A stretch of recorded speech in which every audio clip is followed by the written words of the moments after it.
حوالے کر کے اپنے ہاتھوں سے اور وہاں پر واپس. ہم نے یہ کہتے بھی سنا ہے کہ جس وقت قبر کے اوپر پھٹے دیتے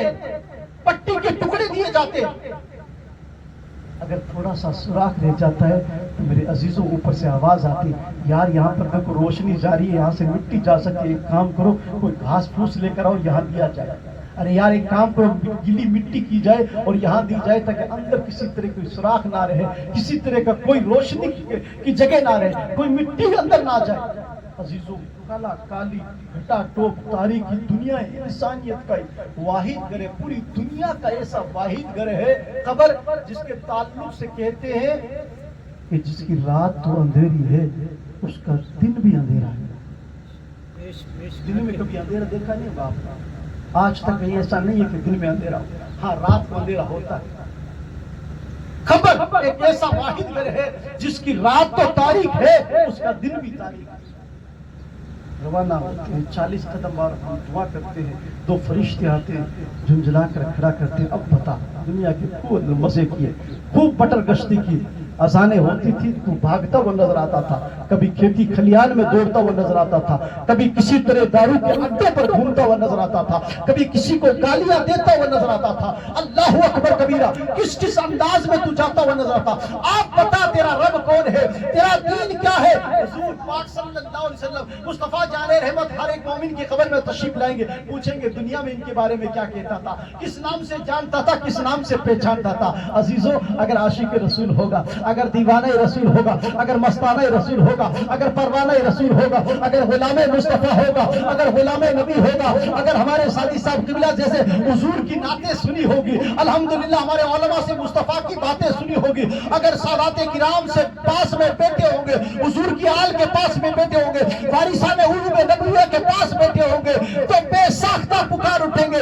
اے فرشتوں ان کے بارے میں پوچھتے ہو ارے فرشتوں ان کے بارے میں پوچھتے ہو ارے یہ تو وہ ذات ہے یہ تو وہ بابا ہے یہ تو وہ ملجا ہے جس کی تمنا میں پوری زندگی کرتا تھا کہ میں سو جاؤں یا مصطفیٰ کہتے کہتے اور قبر میں آنکھ کھلے سنگلے اللہ کہتے. سبحان اللہ سمجھ میں آ رہا ہے. اے فرشتوں میری تو خواہش یہی تھی میری تو آرزو یہی تھی میری تو تمنا یہی تھی کہ جس وقت موت آئے زبان پر درود و سلام آپ بھی ہمیشہ تنہائی میں بیٹھو تو دعا کیا کرو مولا جب بھی تیرا بلاوا آئے میری زبان پر گالی نہ ہو میری زبان پر شراب کے قطرے نہ ہو میری زبان پر چٹا کی جتنے بھی نشاور چیزیں وہ نہ ہو مولا میری زبان پر کوئی ایسی گستاخی والے الفاظ نہ ہو بلکہ جس وقت موت آئے مولا میری زبان پر تیرے مصطفیٰ کا نام ہو. بولو سبحان اللہ. میری تو خواہش یہی تھی میری تو تمنا یہی تھی کہ جس وقت موت آئے زبان پر درود و سلام ہو اور جس وقت قبر کے اندر آنکھ کھلے سلام والا سامنے موجود ہو. کالے کوٹھے میں کام آنے والے جنت میں لے جانے والے دوزخ سے بچانے والے صبح کائنات کے شمس الضحیٰ شام کائنات کے بدر الدجا حضرت محمد مصطفیٰ صلی اللہ علیہ وسلم کی بارگاہ ناز میں پورا مجمع پڑھے اللہم صلی علی سیدنا محمد وعلی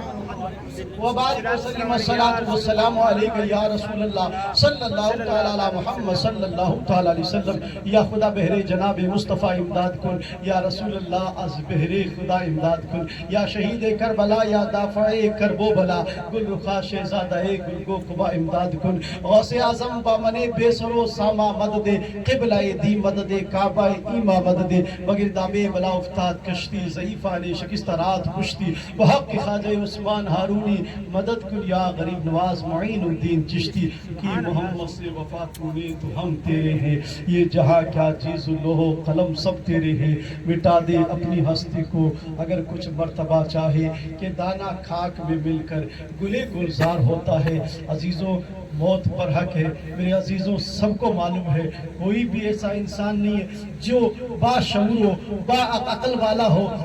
کوئی یہ نہیں کہہ سکتا کہ پیر صاحب نہیں مرنا نہیں ہے کبھی بلکہ سب کو جانا ہے، لیکن ضرورت ہے تیاری کرنے کی، ضرورت ہے مصطفیٰ جان رحمت صلی اللہ علیہ وسلم کی باتوں پر عمل کرنے کی۔ میرے عزیزوں، آپ کے یہاں آج پروگرام کوئی پہلی بار نہیں ہو رہا ہے، ایسے پروگرام پہلے بھی ہوں گے، آپ نے بھی دیکھے ہوں گے۔ آج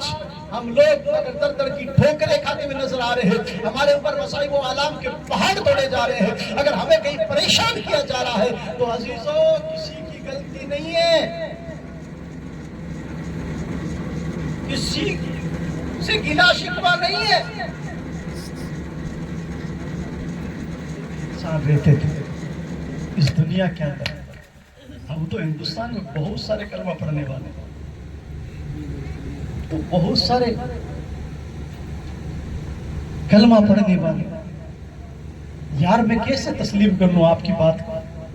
میں کیسے آپ کی بات کو مان لوں کہ مسلمانوں کو پریشان کیا جا رہا ہے، مسلمانوں کو تکلیفیں دی جا رہی ہے، مسلمانوں کو ستایا جا رہا ہے۔ عزیزوں صرف فقط وجہ ایک ہے کہ ہم نے مصطفیٰ جان رحمت صلی اللہ علیہ وسلم کے طریقے کو چھوڑ دیا ہے، اور مصطفیٰ کے طریقے کو چھوڑنے کی وجہ سے ہمارے اوپر مصائب و آلام کے پہاڑ پڑے جا رہے ہیں۔ طریقے مصطفیٰ کو چھوڑنا ہے وجہ بربادی، اور اسی سے قوم ہوئی ہے دنیا میں بے اقتدار۔ ہاں عزیزوں، آپ نے تاریخ پڑھی، آپ نے اتہاس پڑھا ہے، اگر نہیں پڑھا ہے تو ماشاءاللہ میری آنکھوں کے سامنے بچے کم ہیں اور سمجھدار گھر کے ذمہ دار لوگ بہت سارے بیٹے ہیں۔ میں آپ کو بتانا چاہتا ہوں، آپ کے ذہن کو قریب کرنا چاہتا ہوں، خراسان کی پہاڑیوں سے نکل کر ایک معین الدین اجمیری اکیلے آئے تھے، اجمیر اکیلے آئے تھے، اور آنے کے بعد پورے ہندوستان میں مصطفیٰ کی شریعت کو عام کرتے ہوئے نظر آئے، مصطفیٰ کے نغمے کو عام کرتے ہوئے نظر آئے۔ لوگ دیکھتے تھے اور چہرے کو دیکھ کر یہ بات کہنے پر مجبور ہو جاتے کہ یار اجمیر کے معین الدین کے حسن کا اور ان کے اخلاق